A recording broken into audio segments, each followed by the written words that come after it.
me sens la doyenne du groupe et je vais vous dire que, en fait, je viens de prendre ma retraite là, il y a la retraite du ministère de la Santé et des Services sociaux là, en janvier. Je suis encore à l'emploi du ministère parce que, dans le fond, il y a tous mes congés de maladie là, que je dois, qui continuent là, à me maintenir en fonction, mais officiellement, là, j'ai pris ma retraite. Alors, je suis vraiment une bibite. Moi, vous allez voir, je vais vous parler du poste que j'ai occupé, mais il faut savoir que dans la fonction publique, il y a toutes sortes de postes et il y en a qui, dans le fond, moi, je n'étais pas dans une direction de recherche, mais il existe par ailleurs des directions de recherche et il existe aussi des postes de directeur de la recherche. Mais moi, vous allez voir, je suis une vraie bébite. Alors, donc, je vais vous parler principalement là, des fonctions que j'ai occupées comme conseillère en protection de la jeunesse à la direction des services aux jeunes et aux familles du ministère de la Santé et des Services sociaux. Je vais commencer par ma formation et mon parcours professionnel, moi aussi. Alors, je suis une sociologue de formation. À la suite de mon bac en socio à l'Université Laval, j'ai entrepris des études de maîtrise que j'ai terminées. Là, je ne sais pas si vous étiez nés, mais je les ai complétées en 1982, après la naissance d'un premier enfant. Et pour moi, c'est important de vous mentionner cet élément-là parce que la conciliation travail-famille constitue à cette époque-là et constitue d'ailleurs encore aujourd'hui un enjeu important là, dans les postes qu'on occupe. Alors, je n'ai pas poursuivi tout de suite mes études de doctorat, donc c'est seulement qu'en 90 là, que je me suis lancée dans cette aventure. Mais de 82 à 90, j'ai essentiellement été, dans le fond, travailler comme professionnelle de recherche. Et donc, j'ai été associée à différents groupes de recherche, essentiellement à l'Université Laval. Et j'ai également eu deux autres enfants. J'ai eu la chance de travailler avec des professeurs assez exceptionnels qui m'ont facilité la vie au travail et aussi qui m'ont encouragée à poursuivre mes études de doctorat que j'ai fait ici à l'UQAM en sociologie, après avoir obtenu une bourse. Alors, mes études de doctorat m'ont amené à travailler dans les centres jeunesse, maintenant qu'on appelle les SUS et les SUS avec la réforme. Ma thèse de doctorat, moi, portait sur les facteurs qui influencent les décisions des intervenants aux étapes de réception et d'évaluation des signalements en protection de la jeunesse. C'est là, donc, que le Centre jeunesse de Québec m'a ouvert toutes grandes ses portes, m'a offert un bureau. Et donc, c'est à ce moment-là que je me suis familiarisée donc, avec la loi sur la protection de la jeunesse, que j'ai analysé là, les dossiers des enfants, que j'ai connu le travail des intervenants là, à toutes les étapes du processus d'intervention, étant donné que j'étais en établissement la plupart du temps. Pendant mes études de doctorat, j'ai effectivement là, été professeur de sociologie, auxiliaire d'enseignement, chargé de cours en service social et professionnel de recherche à un centre de recherche qui était rattaché à la faculté des sciences sociales. C'est là d'ailleurs que j'ai connu Marie-André. Après mon doctorat, j'ai obtenu une bourse postdoctorale que j'ai effectuée au centre de recherche auquel j'étais associée. Et toujours dans le domaine de la protection de la jeunesse, je suis demeurée au centre et j'ai aussi été amenée à collaborer à différentes recherches, mais cette fois-là comme chercheur. C'est dans ce contexte-là que j'ai connu d'ailleurs Sonia, qui travaillait à ce moment-là aussi à l'étude, donc j'ai collaboré à l'étude d'incidence québécoise, la première. Alors, j'étais donc toujours dans le domaine de la recherche. J'avais un parcours relativement conventionnel jusqu'au moment où, en 2003, en fait, j'ai fait le saut au ministère du ministère de la Santé et des Services sociaux. Comment ça s'est passé? Donc, c'est encore une fois un hasard, comme pour d'autres.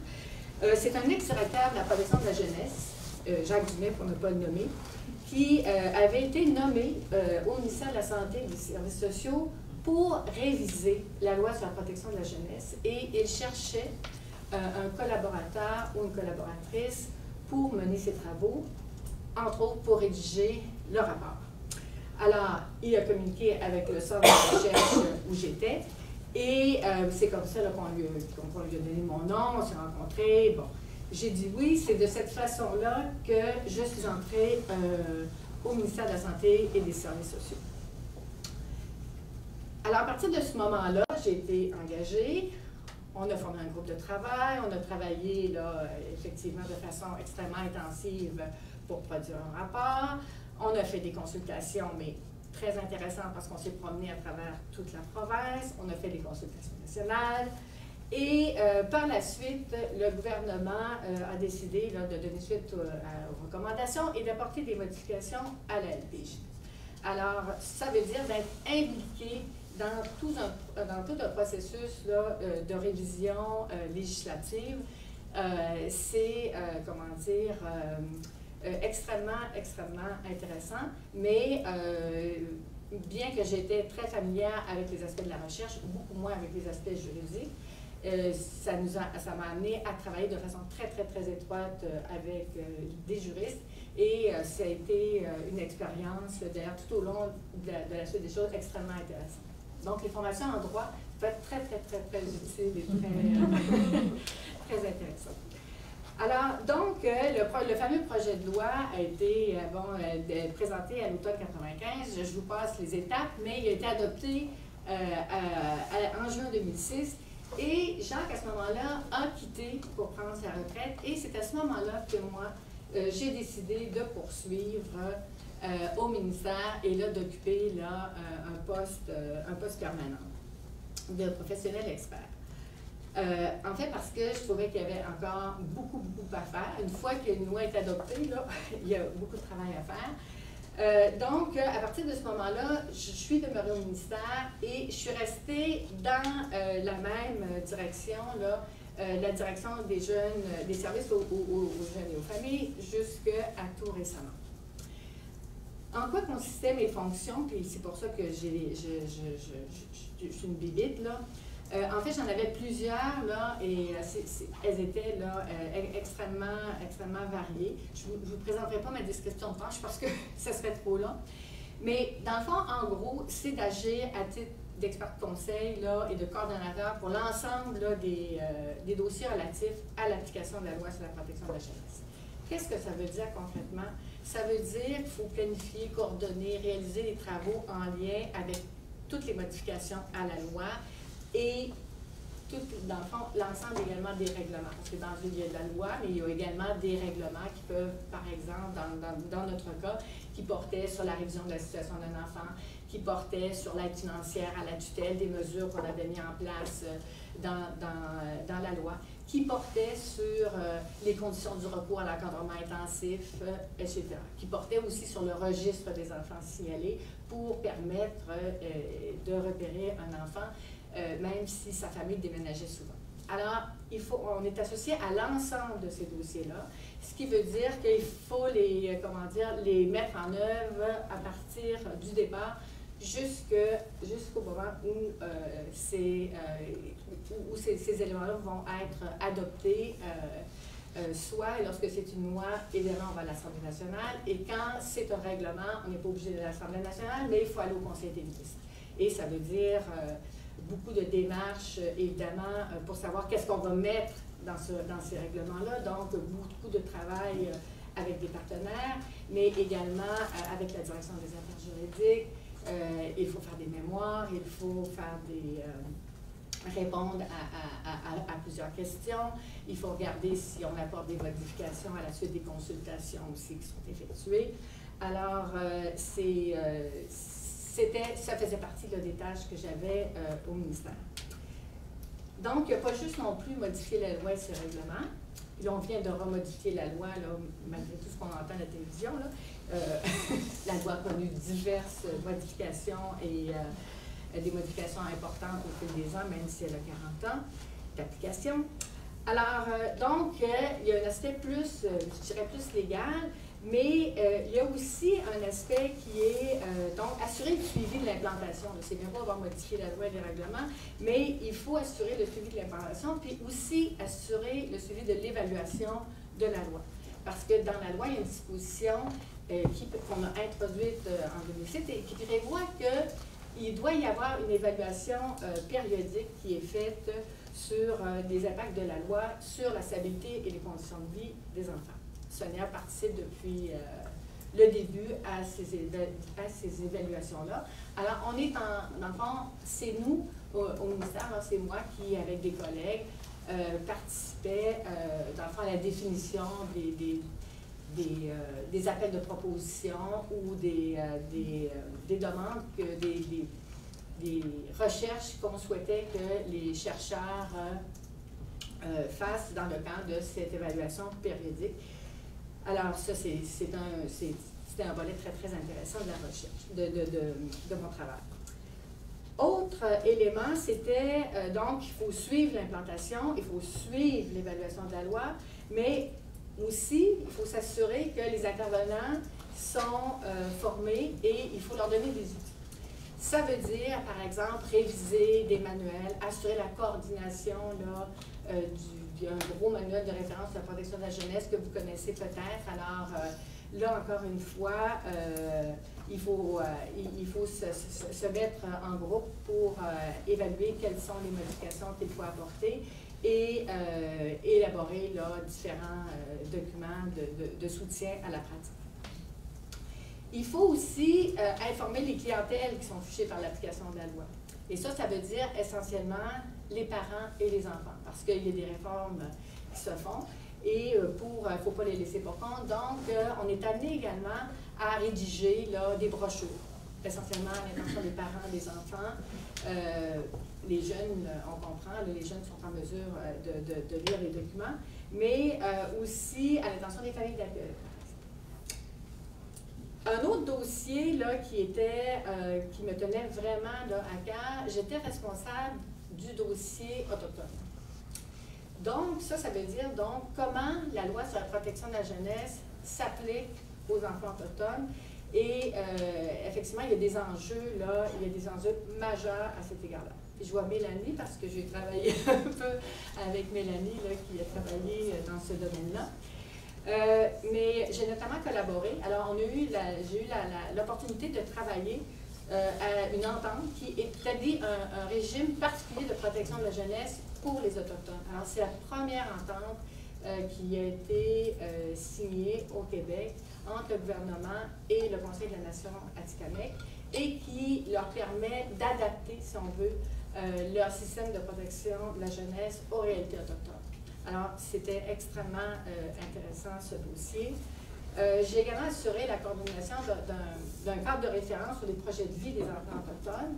Et dans le cadre de ce comité-là, les membres du comité, donc il y avait des représentants là, de différents groupes autochtones, on a décidé de former un sous-groupe de travail. Et comme j'étais associée au dossier de modification de la loi, on a décidé de proposer des modifications visant la préservation de l'identité culturelle des enfants autochtones et l'implication des communautés. Alors ça, c'est le genre de dossier dans lesquels on peut être impliqué là, quand on occupait mes fonctions. Alors, si on parle des compétences et des qualités requises, je dirais que la première compétence, c'est la capacité d'analyse et de synthèse. Parce que, donc, il faut une bonne capacité de rédaction, mais je dirais aussi une bonne capacité de vulgariser là, et d'aller à l'essentiel parce que, évidemment, là, ce n'est pas des rapports de 200 pages qu'on est amené à faire. Donc, il faut essayer de cibler le plus possible là, les éléments qui sont importants. Il faut essayer de les traduire aussi pour que tout le monde puisse les comprendre. Alors, si on n'aime pas la vulgarisation, si on n'est pas à l'aise avec des documents là, trop restreints, c'est sûr que c'est pas agréable pour nous. La deuxième chose, une autre compétence qui est très, très importante, c'est la capacité de travailler en équipe. parce qu'on travaille en équipe au sein de la direction, avec d'autres directions du ministère, avec d'autres ministères. Alors ça, c'est fondamental. Capacité de travailler aussi avec des partenaires du réseau de la santé et des services sociaux, du réseau de la justice, puis dans mon cas, des représentants autochtones. Alors, et ça, donc, il y a énormément de travail qui se fait en collaboration et ce qui exige, évidemment, énormément d'ouverture. Il y a aussi, je dirais, c'est sûr que c'est un atout aussi d'être capable de travailler avec des chercheurs. Et quand on a une formation en recherche, bien évidemment, c'est intéressant là, de les côtoyer et de participer là, dans le fond, au comité de suivi. Même s'il y a des directions de la recherche qui sont toujours impliquées dans ce genre de projet, c'est intéressant là, aussi parce qu'on a à côtoyer des chercheurs. Et provenant du milieu de la recherche, j'ai toujours essayé là, de favoriser le plus possible, là, dans le fond, la participation là, des chercheurs là, dans le fond, dans les groupes de travail là, que nous formions parce que ça fait une différence. Une autre compétence ou une qualité qui est requise, c'est la capacité de composer avec le politique. Donc, je pense qu'il y avait une dimension politique. Évidemment qu'au ministère, il y a une composante politique aussi qui peut être présente et puis dans le fond, qui peut prendre différentes formes. Il y a aussi la capacité de répondre à des demandes urgentes. Vous comprenez que, bon, dans une direction comme la direction des services aux jeunes et aux familles, évidemment, on travaille pour répondre aux besoins de la population, des jeunes et des familles en difficulté, mais on est là aussi pour conseiller les autorités ministérielles.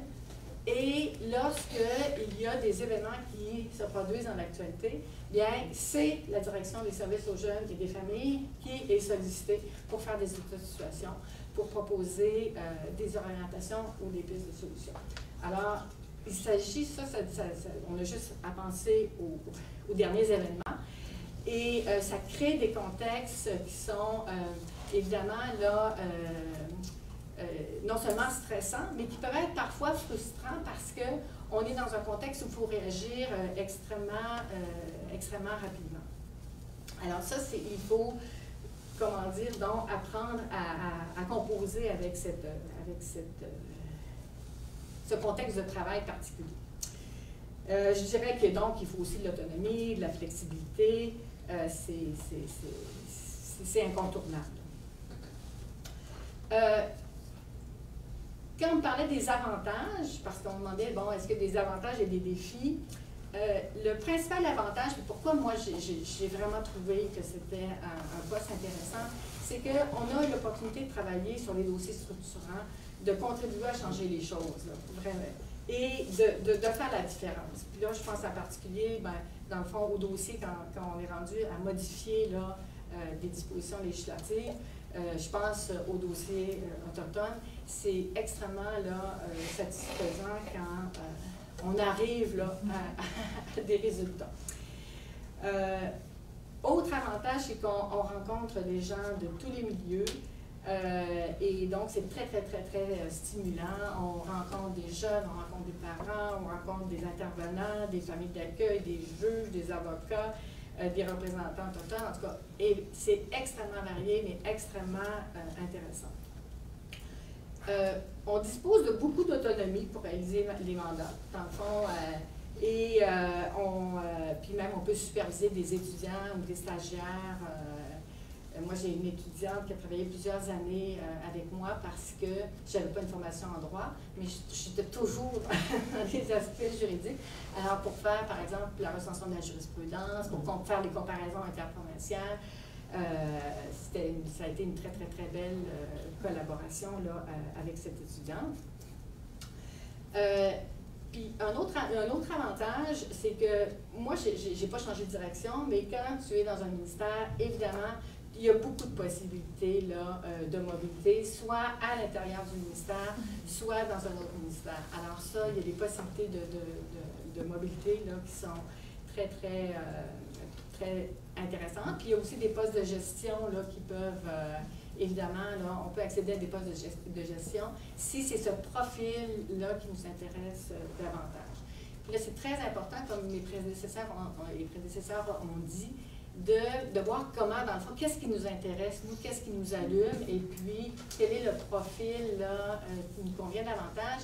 Mais dans le fond, dans la fonction publique, là, il y en a vraiment, là, je pense qu'on peut trouver là, des emplois là, qui nous conviennent et qui conviennent à nos intérêts. Les principaux inconvénients, je n'appellerais pas ça des inconvénients, mais les principaux défis quand on est dans la fonction publique, je dirais le premier, c'est la lourdeur administrative. Dans le fond, parfois, là, le défi, c'est de faire bouger la machine. Dans le fond, surtout quand les projets émergent de la base, non pas d'en haut, mais plus d'en bas, bien là, il faut que ça monte, ça fasse, dans le fond, ça gravisse tous les gestions, tous les échelons. Alors, il faut que ça soit jugé comme important aussi par les autorités ministérielles. Donc, c'est un défi.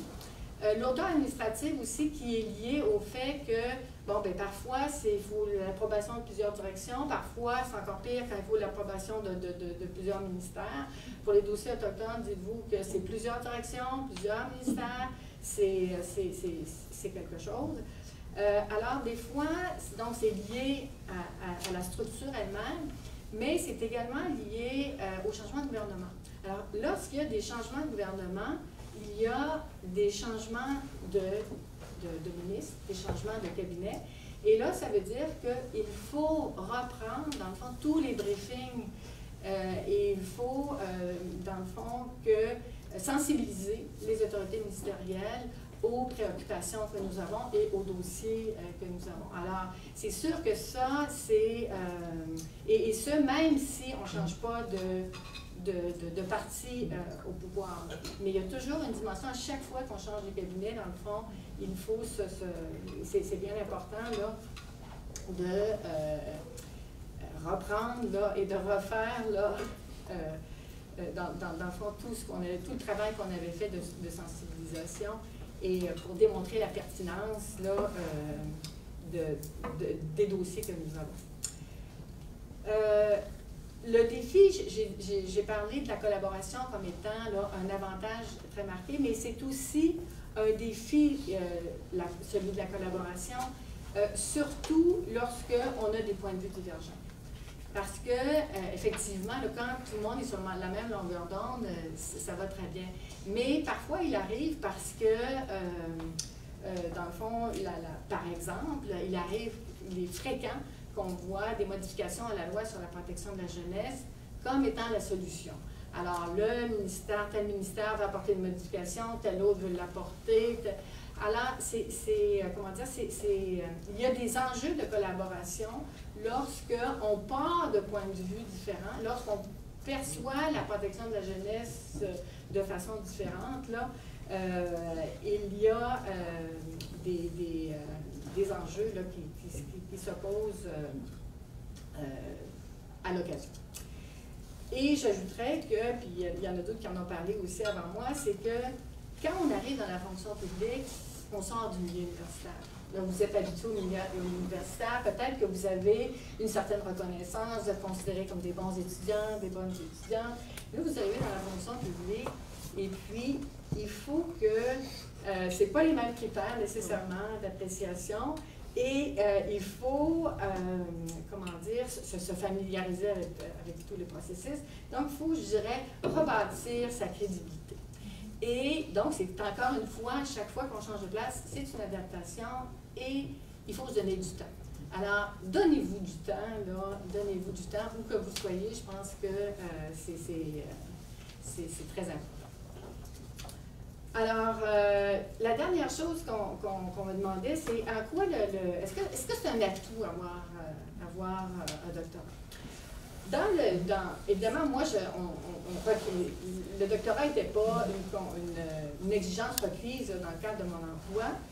moi, le doctorat, il m'a été extrêmement utile parce que ça constituait la base de mon expertise en protection de la jeunesse et j'ai pu, dans le fond, bâtir tout au long dans le fond, de mon parcours professionnel à cet égard-là. Moi, j'étais le profil expertise. Mais en même temps, si on n'a pas, dans le fond, l'opportunité ou si on n'a pas le désir de travailler là, dans le même champ, moi, je pense qu'un doctorat, ça nous permet toujours d'acquérir des compétences plus larges. Là. Et je pense à la capacité d'analyse.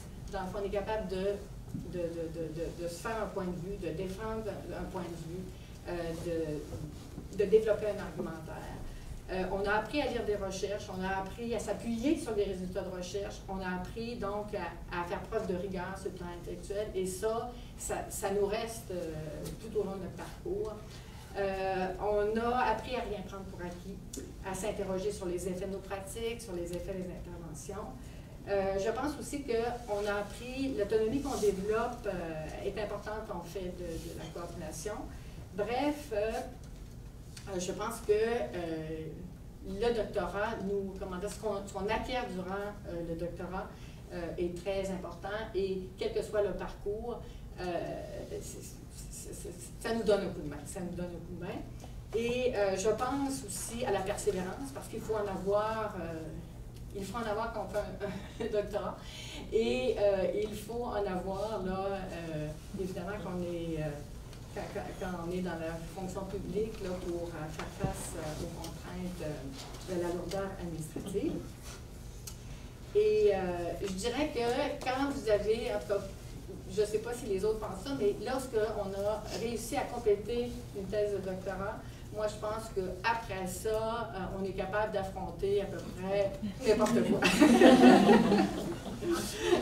Alors, bref, je voulais simplement vous dire aussi que moi, j'ai vraiment beaucoup aimé ce travail. Et n'hésitez pas, dans le fond, à aller regarder des fois de ce côté-là parce que vous seriez surpris de voir qu'il peut y avoir des opportunités intéressantes pour vous.